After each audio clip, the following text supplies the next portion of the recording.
Hello.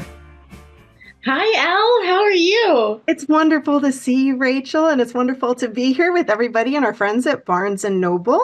Thank you all for having us today. This is very exciting for me because I'm such a huge fan of the Golden Girls. So I guess I should start by doing a quick introduction of myself and why I'm so thrilled to be here with you today. And then I've got about a bazillion questions about you and about the books and about the Golden Girls. And so we'll have a fantastic conversation. Awesome. My name is Elle Cosimano. I am the author of the Finley Donovan Mysteries, the most recent of which, Finley Donovan Digs Her Own Grave, just came out in March. And I have, well, without sharing my age, I will just say I am a child of the 80s. So I grew up watching the Golden Girls. And when the intro song just played as we were waiting, sort of back in the green room, like I felt it. That's just, it's so iconic. This whole TV show, this series, everything about it is brings back so many wonderful memories. And I'm so curious to hear it's so iconic for like this entire generation of readers and viewers. I would love to hear more about the origins of this project. So before we do, I want to introduce you and then I want you to tell us all about it. Rachel Ekstrom Courage is a New York Times, USA Today, an American Booksellers Association indie bestselling author, and a literary agent. She lives in Pittsburgh, Pennsylvania with her husband, who is the children's book author Nick Courage, and their dog, and am I pronouncing it right? Is it Chaley? Shaylee, that's our Australian Shepherd. Yep. Oh, fantastic. Well, like how, so you've got all of this experience in publishing, and now you're here writing a Golden Girls mystery. How did this happen? What were the origins of this whole project? Oh my goodness. It's like a dream come true. Also, seeing that intro, I felt like one of the Golden Girls there for a minute. I've like you, I've always loved the Golden Girls. I think we are a similar age, similar generation where, it was part of our childhood. It was always kind of in the ether. The amazing actresses were always out and about. And I really got into it again as an adult during the pandemic when it provided so much comfort and much needed humor and laughter for me during, a lonely and challenging time. And so I just love the Golden Girls so much. They're living the dream, right? They're living with their four best friends. They're so warm and funny. The show is so cozy and nostalgic for so many of us. And so I have worked in publishing for a long time. I actually started out at working at a Barnes and Noble, and then I became a book publicist. And I worked for a number of years at your publisher, Elle. So we'll have to talk about that sometime. And then I became a literary agent. So I have known the editor of this book for a long time. He's amazing. And we were on the phone one day, and he mentioned that he was thinking of working on something like this, a Golden Girls cozy mystery. And I just about fell off my chair because I love the Golden Girls so much. And I love mysteries. I have worked in mystery novels a lot in my career, and I loved them as a kid. I mean, everything from Nancy Drew on up. And I think that it's such a good idea to marry the two of them. And so I asked if I could try out for the project because I love them so much. He said yes. And I went through a whole auditioning process and I got to write it. And it's just been so fun. It's been such an honor. And I feel really lucky and excited, especially now that it's out and people can read it and buy it and I can share it with everyone. As a mystery author myself, I'm fascinated with the decision to kind of marry the Golden Girls with cozy mystery. And I can see about a million reasons why this works so well. But I was curious from your point of view, what specifically was it about mysteries and cozy mysteries that sort of drew you to this idea, this blend, if you will? So I think it's genius because these women, Rose, Blanche, Dorothy, and Sophia, they're always figuring stuff out. They are smart. They each have their own personalities, their own talents, which would lend themselves towards working together to solve a mystery. Um, and I also think in the history of mystery novels and cozy and amateur sleuths, we have a lot of older female protagonists in this genre. We've got Miss Marple, the OG. So I think the idea of four women like the Golden Girls solving mysteries makes total sense to me. They're funny and they get into some shenanigans. And I thought they would do a good job, especially if they worked together. And I guess my only bit of nervousness was bringing in the element of crime or murder to, something that's so warm and cozy and comforting to us all. But if you watch the show as much as we have, they've been involved in all sorts of things. And there was even a murder mystery An episode. episode. The Case of the Libertine Bell, which is so great. So I knew that they would do a wonderful job as sleuths. And it was just a matter of figuring out how they would each go about working together to try to solve something. You mentioned that that made you a little nervous, the idea of kind of marrying murder with these very sweet, wonderful women. But to me, I think what would probably be the most nerve-wracking is, I guess, they're kind of putting this beloved property in your hands, these beloved characters, this beloved world.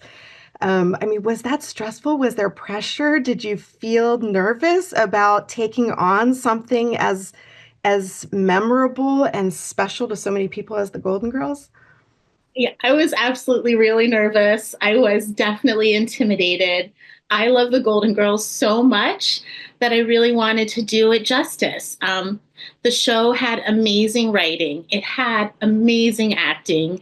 It's a lot to live up to. And I really wanted to pour all the love and comfort and warmth I got from the show into the pages and hoped that it would translate and hoped that the other fans like me would enjoy it because I wanted some more time with the girls. I wanted to spend more time on that, coral rattan couch, and I want to sit on the lanai with them and have cheesecake with them. And I'm sure many of the other fans do too. And so I really did. I wanted to do a good job. I wanted to do justice to the show. And I think what really helped me was because the show is so amazing, the writing is so strong that these women's voices, their dialogue is like iconic. And I could I could recite a line from any of the four characters, not tell you who said it, and you would know exactly who it was. So because that was so strong, their rhythms, their patter, their humor kind of sunk into my bones from watching the show so many times. And I really leaned on that to try to make it feel as much like the show as possible while doing it in a book format. I think you did such a brilliant job with that. And I personally, I listened to a little bit of the audiobook.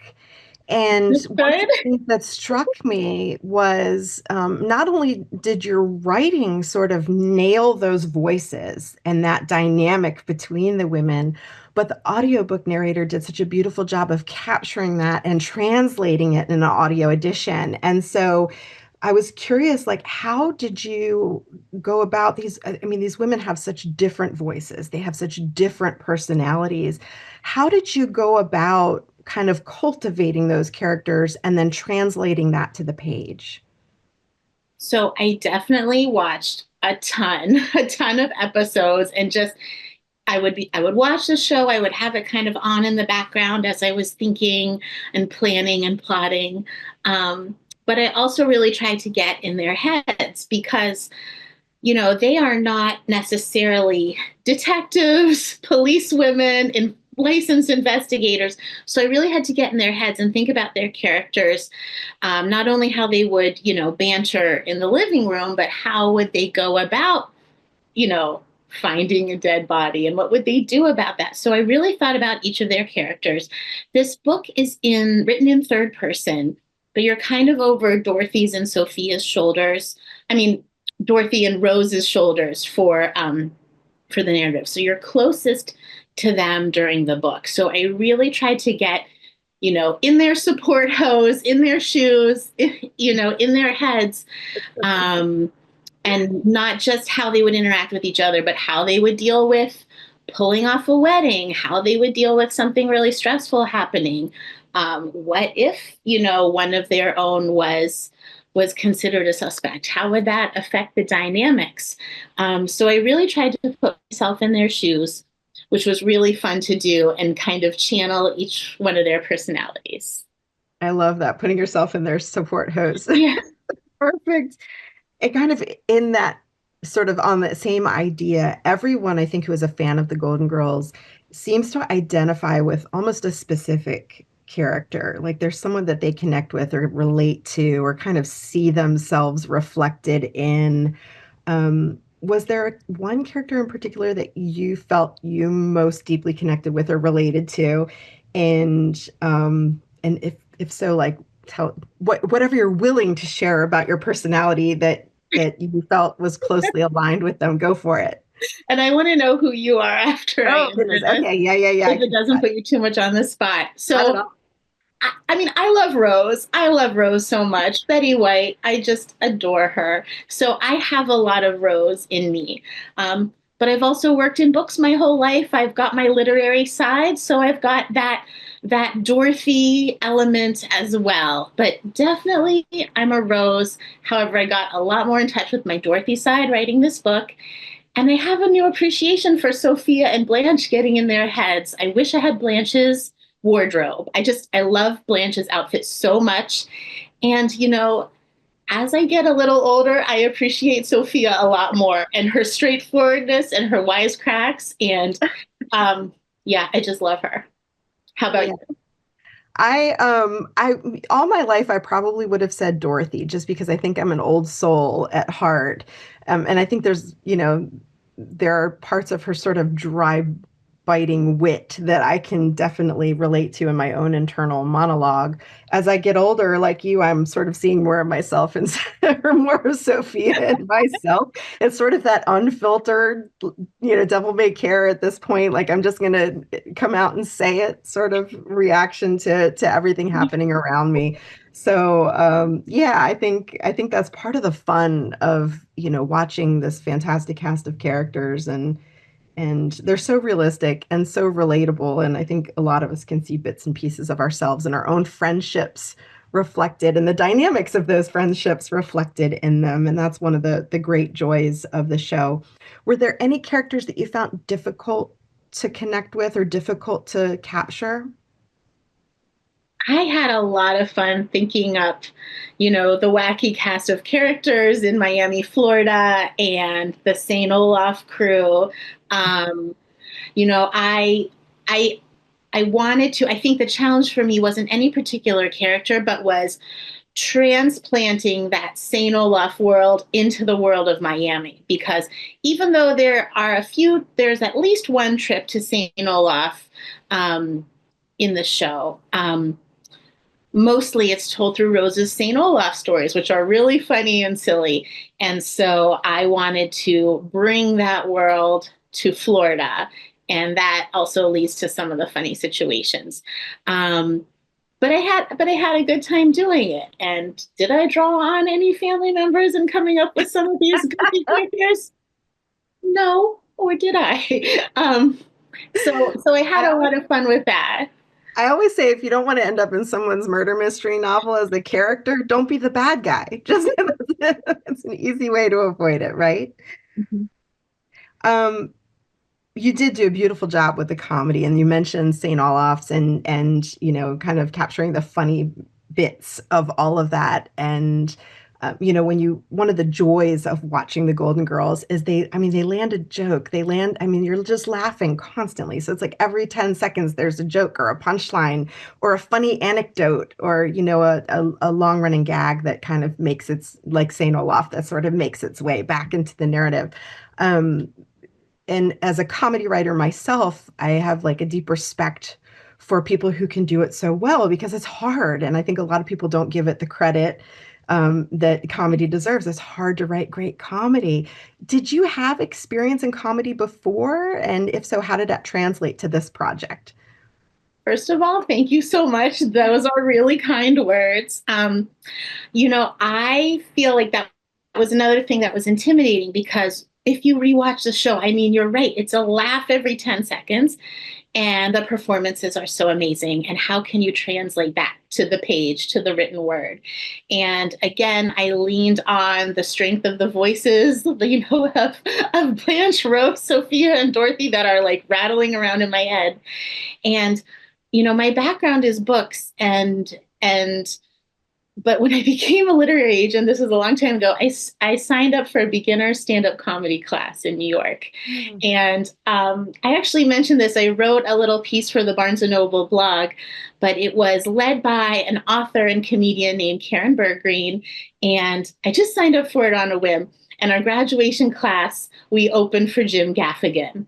And so Oh, no, no kidding. it was amazing. And, I was really scared. I'm like, do I invite my friends to this show or will they never speak to me again if I bomb?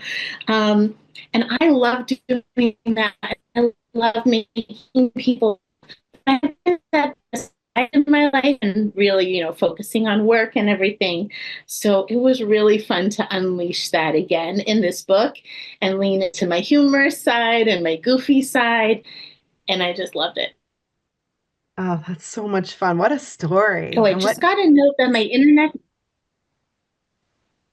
Oh, we'll thank keep you. Sorry, going. my internet connection got unstable. So if I lose you, I'll come right back. You're fine. You're fine. We've got you. Um, I think that's such a Okay, great good. story. The experience of doing that must have lent so much to the creative process of writing comedy. I can't even imagine how valuable that must have been.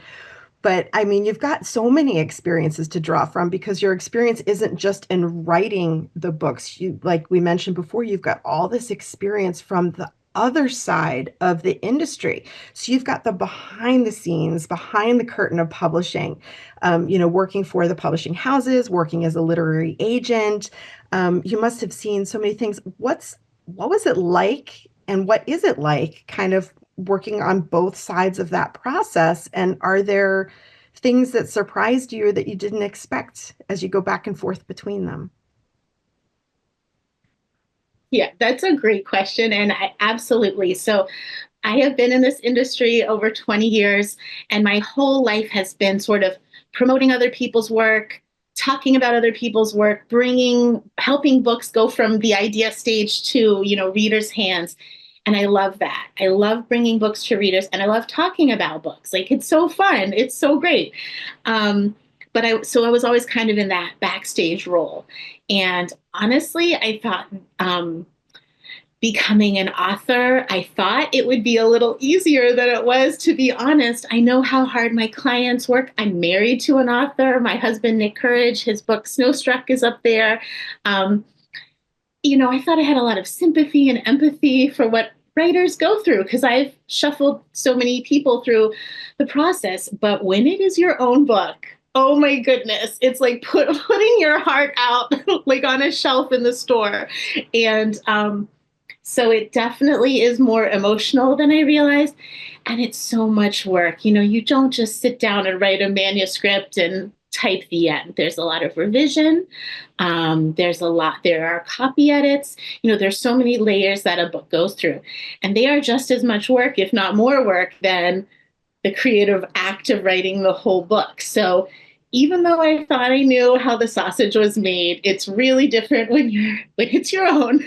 And Emotional, yeah. yeah, so it's emotional and it's exciting, but yeah, it's a lot of work, but so worth it. One of the big pieces of work that does happen behind the scenes that I think a lot of readers don't get to see, but everyone is always very curious about, is the research that goes into writing these books. And you have this fantastic kind of double-edged challenge here because you're writing a time period piece. So really at this point, the 90s and the 80s and 90s are considered historical fiction in many regards. Oh, can you believe And that? I know. And then you also have so you have the time period and then you have the setting, this Miami setting. And of course, our generation is very nostalgic for both of those things because we grew up in the 80s, and so we still remember it all. And in the days of like Miami Vice and pop collars and the bright colors and the big hair and all of that, the fun stuff that we remember about the 80s. So what was it like your development process in terms of researching the time period? Did you have to go there? What did you have to do? Like, what tools did you incorporate to make all of this so perfect and like spot on? Thank you. It was super fun. I mean, yes, it is technically historical fiction, but I think most of us at this event remember the 80s and 90s, I'm assuming. I was a kid in those times, so I'm lucky enough to have memories of it, but I did a ton of research. Um, I, of course, used my own memory, but I loved looking up, first of all, just from the show, the outfits that the girls wore. They wore the most amazing outfits. I wish we all dressed like that now with the shoulder pads and the jewel tones, right? Like we should, Yeah. we should be wearing that. So I would often take inspiration from outfits they wore on the show and try to describe something similar or something, jumping off of that. But also the makeup, the perfumes. Which perfume would Blanche wear if she was going out at night during that time period? So really doing some research online, watching the show, looking at a lot of pictures, and then also researching Miami at that time. What were the hotels like? What were the major restaurants? What were the streets like? What did it look like and feel like then? I'm also really lucky because my husband, his grandma, he watched the Golden Girls on his grandma's couch, and she was an Italian lady living in Miami. And How so perfect. I had the inside scoop. I got to talk to some family members on that side of the family and ask questions. I heard a little bit about the nightclub scene, things like that. And then I was lucky, I was able to go down to Florida for a little bit because I'm based in Pittsburgh, which is, though it's a very literary city, it is not Miami, Florida. So I did get to go down, drive around a little bit, get a good feel for, the beaches and everything, get some of that Miami sunshine to try to infuse in this book. And then, of course, references in the show, checking things, there's a lot of lore in the show, but not everything is fully spelled out. So some things I would have to kind of fill in, other things I would, check and double check and see if they had addressed it somewhere in the show. That's quite a project. I can't even imagine. Um, I'm curious about, I know it's like the age-old question, plotter versus pantser, but kind of sticking on the theme of your process here, your process for kind of the origins of the project with the audition and everything else, like has it been different, the process of actually plotting a mystery, a murder mystery, or the story? Has it been different plotting the Golden Girls for you in that sense? And what is your process? So I definitely had a really strong outline of what was going to happen chapter by chapter. But it was a real combination of pantsing, which is when you do it by the seat of your pants, and plotting, because I didn't want to do anything that wouldn't make sense for the Golden Girls, but I did want to leave enough room to be surprised. So it's not like I mapped out, oh, they're gonna, walk in here and then make three jokes and leave. I plotted out elements of the plot, but I left room for things to happen that might be funny or suspenseful to surprise me. So there's a scene, I don't want to give any spoilers, but there's a scene with a doggy door later in the book. And, I didn't plan on that. That just kind of occurred to me. And I'm glad I left room for some of those surprises to happen. So it was definitely a combo. And then In terms of the actual writing of the story itself, you've mentioned some of those scenes that surprised you or sort of delighted you, came out of nowhere along the way. Was there, without spoiling, because it's so hard with mysteries, you have to be so careful talking about Mhm. mysteries, but without spoiling, was there a particular part of the book that completely delighted you that you still think of as like your favorite scene to write? Oh, that is a great question. I mean, I love the beginning because they are in their house. They're in that familiar 6151 Richmond Street setting. And I love, I love that setting and describing that setting. Um, there is a wedding shower scene that is very silly, but I infused with a lot of meaning. And I loved writing that scene. It has a St. Olaf tradition element to it. And it just kind of shows like the beauty of all these women from different generations coming together. And so I think that was my favorite scene to write. You mentioned kind of the beauty of these women kind of coming together, and there's so many wonderful points of connection that are timeless in this show, that things that kind of transcend the time period of the 80s, but just, themes and things that we look back upon. Um, there is a lot of nostalgia now for that whole time period, but can you talk a little bit about the relevance of the Golden Girls now? Like what can readers what do you foresee readers are connecting with or going to connect with as they enjoy this story? Maybe even a younger generation of readers coming to the Golden Girls for the first time.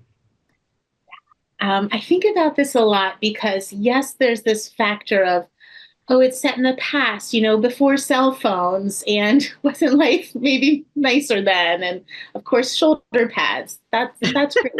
But I think that it's the themes of friendship and caring for each other. And yes, there may be some teasing and some bickering at times, but it's really about, the warmth and love of that friendship. And, the women helping each other through funny times and through tough times. So I think we can really relate to that. I think our world needs more of that.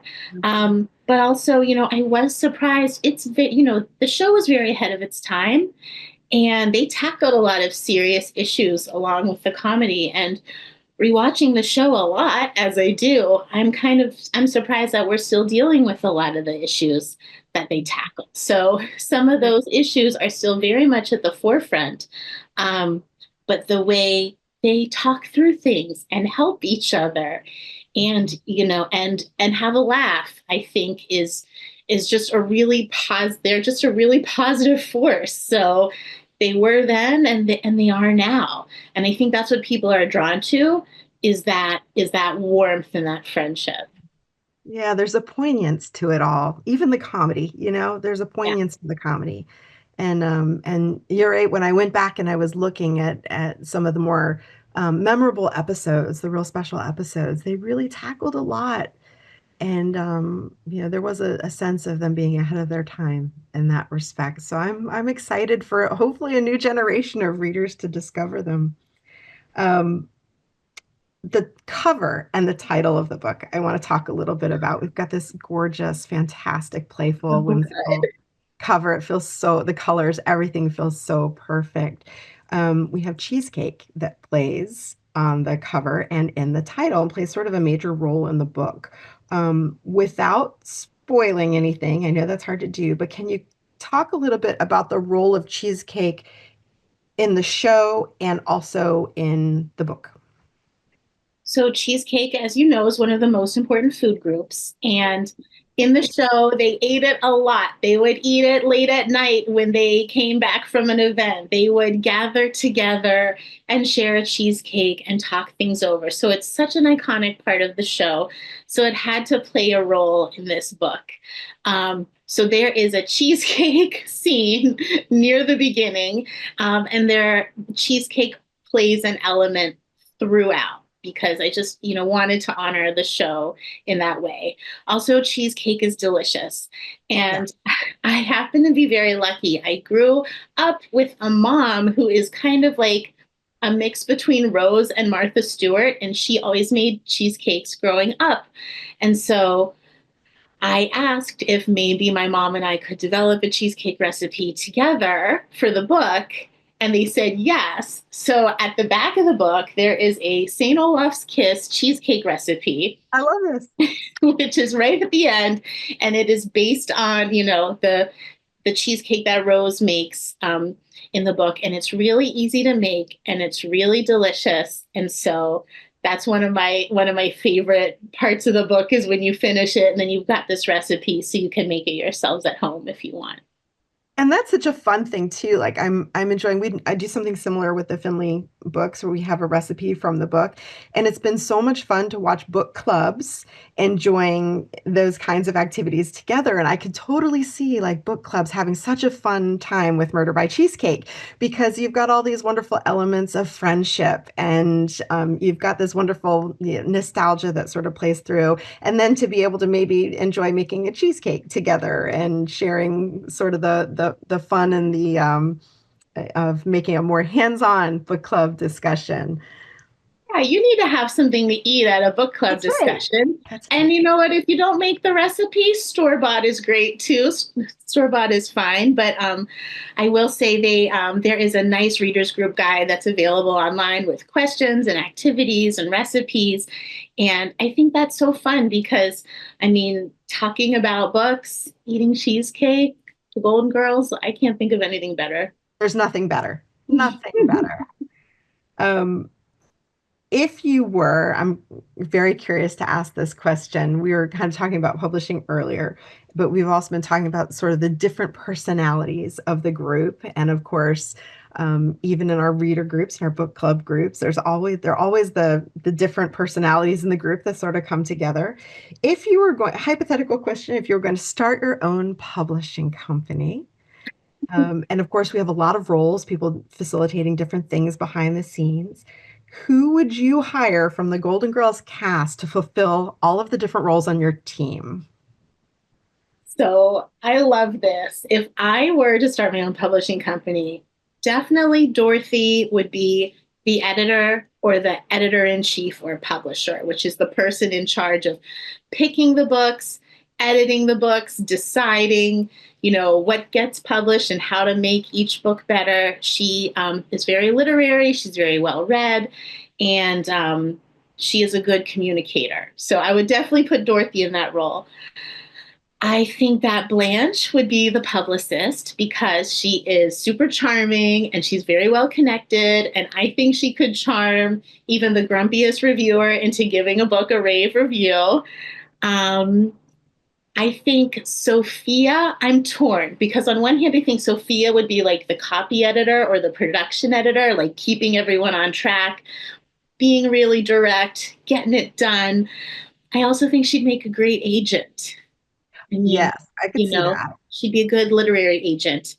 And with Rose, and I know I said I identified with her, but I think she might be the author because she's always telling St. Olaf stories. So I think she's got that storyteller aspect to her.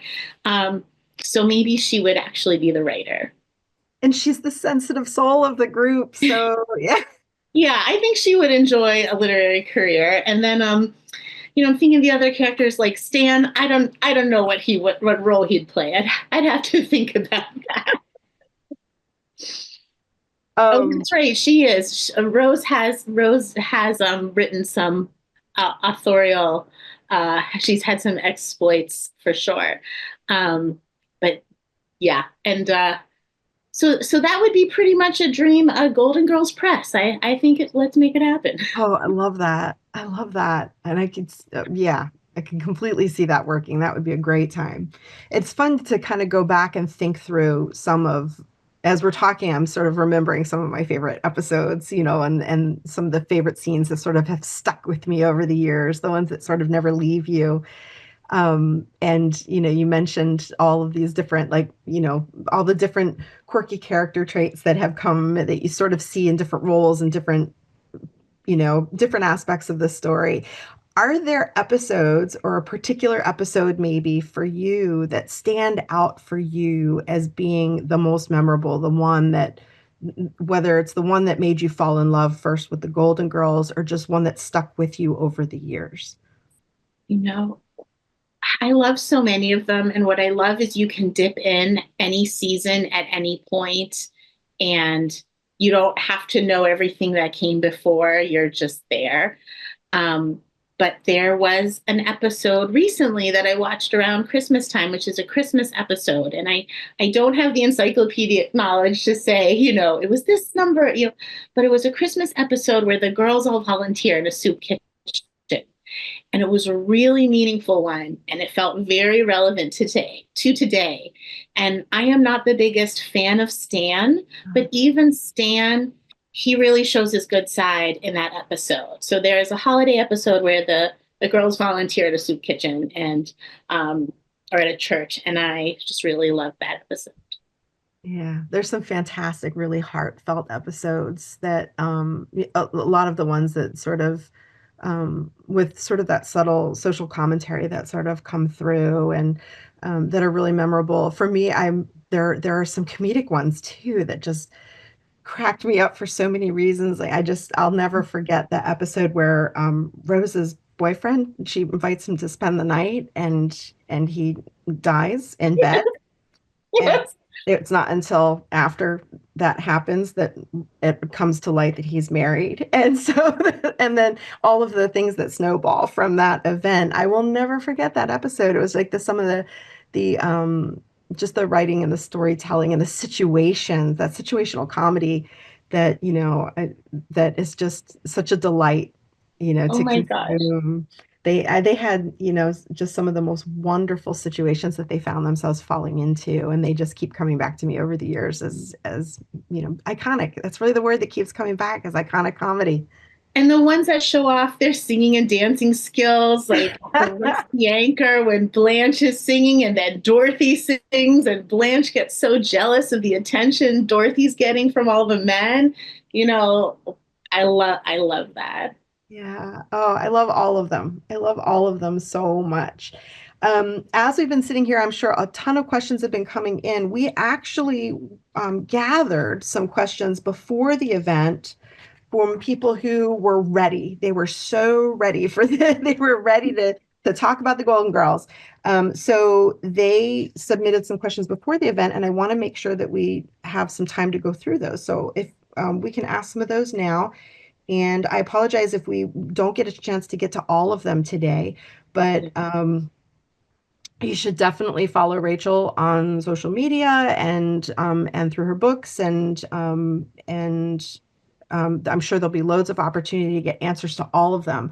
But some of the questions that sort of struck me as being really fantastic.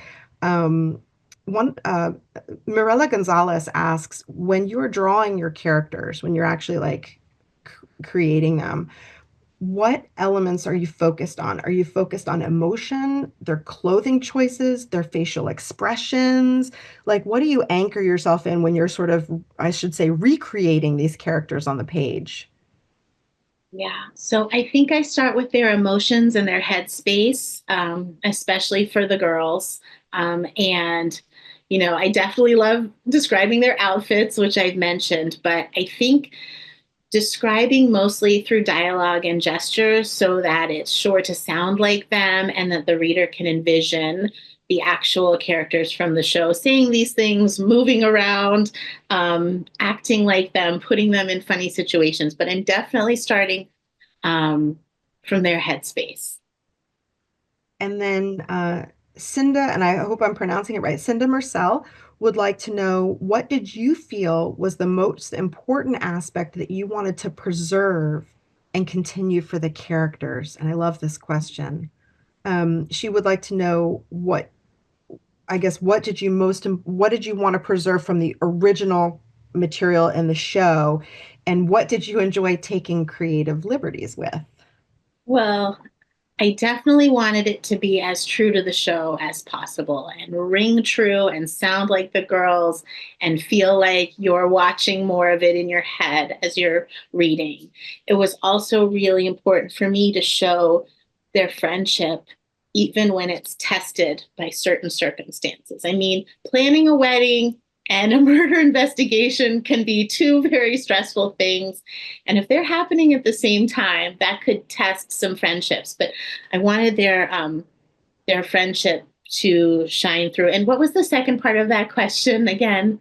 Where did you Um, take your creative oh, license? Like, where did yes. you have a little fun? So I definitely did that with some of the St. Olaf wedding traditions. There we hear about some of them through the St. Olaf stories. Rose alluded in one episode to her wedding dress that had the feet sewn in, and certain silly traditions that they have. So I use some of those as a jumping off point. Certain things from the weddings I've attended, or my own wedding, or family members, family traditions, and just kind of exaggerating them, adding lots of herring. For example, there's a scene where at a bridal shower, in my family, they'll put kind of like a paper plate on the bride's head with lots of ribbons. Maybe every ribbon that you open from a gift, and maybe other people do that too. But I had in the book they went really overboard and made it like a cat in the hat style, huge towering thing. So I definitely did that with the Saint Olaf stories, and then also because I love mysteries. I love mystery shows, crime shows where there's a stakeout where people are in disguises, trying to go undercover. I worked in some of those elements as well. So there's a scene where the girls attempt to do some reconnaissance undercover, and I had a lot of fun with that scene. Oh, I bet. I bet. Shenanigans are the most fun to write. They really are. Um, we have from Lisbeth Missoula Piper. How many books might we expect to see in this delightful, hilarious series, and how often might they appear? Hmm. Hmm. Well, the official answer to that question is to find out about any potential new books in this series. I would absolutely recommend everyone follow the official Golden Girls Instagram page or their social media pages, because that is the first place that news will go out about any future books. I will say, though, because we're all sleuths here, we're all detectives. It does say first in a series on the book. So let that be a big, big hint. And the place to find out more will be that social media page for the Golden Wonderful. Girls. And I will share it too on, my Instagram, Rachel Ekstrom Courage, and things like that. Fantastic. Let's see. Do we have any last questions here that are floating in? Um,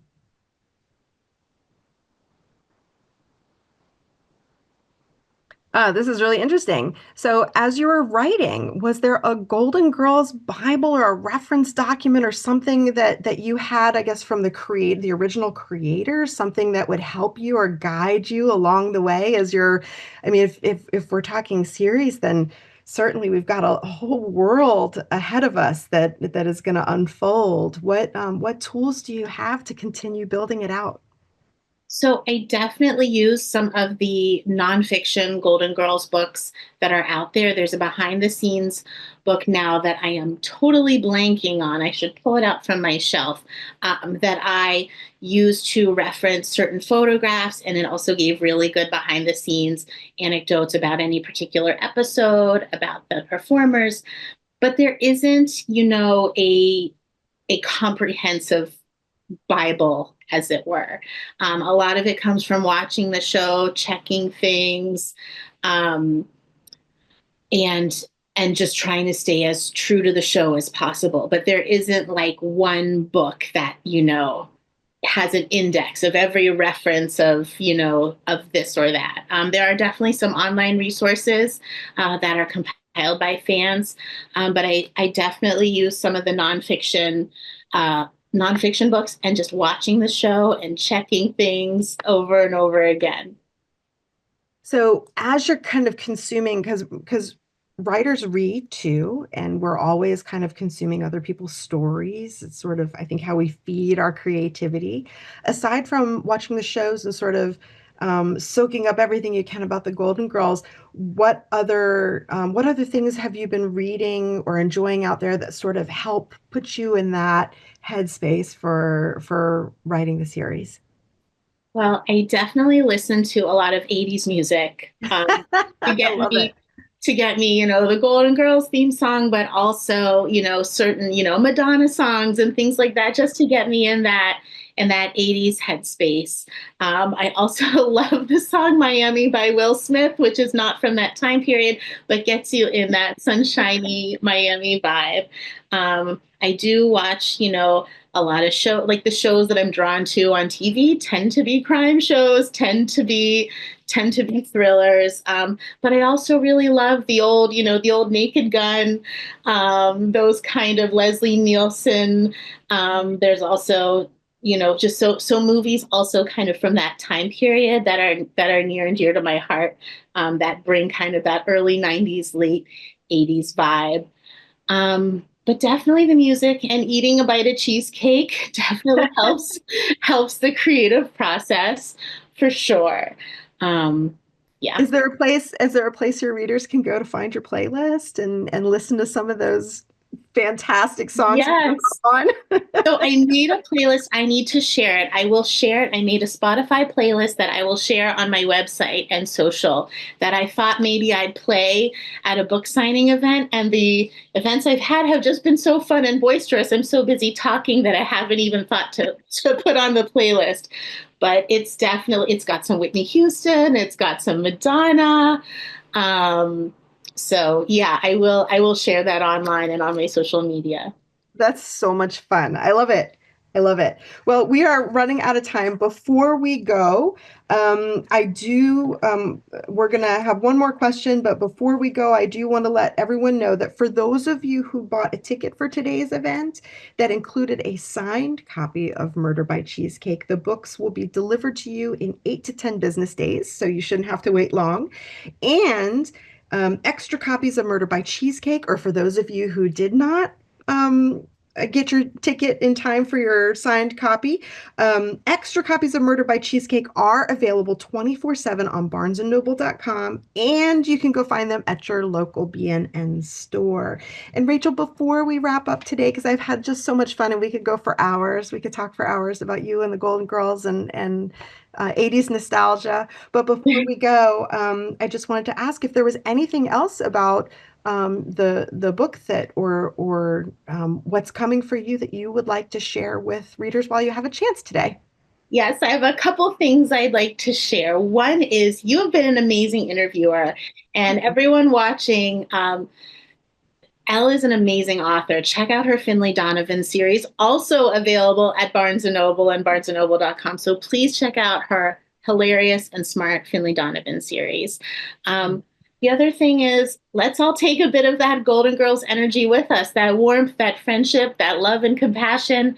I tried to pour that into the book and all the good feelings I got from the show. So if there's someone you want to share it with, whether it's, a Mother's Day gift or a friend you'd like to live in a ranch house with when you're in your 80s, I hope you share it with your friends. And I want to thank you, Al, for such an amazing conversation and for Barnes& and Noble for this opportunity. Yes, I had so much fun today. Thank you, everybody, for taking time out of your day to join us. I hope everyone remembers to get lots of copies of Murder by Cheesecake, and be sure to follow Rachel on her social media. And we look forward to seeing everybody again sometime soon. Thank Thank you. you.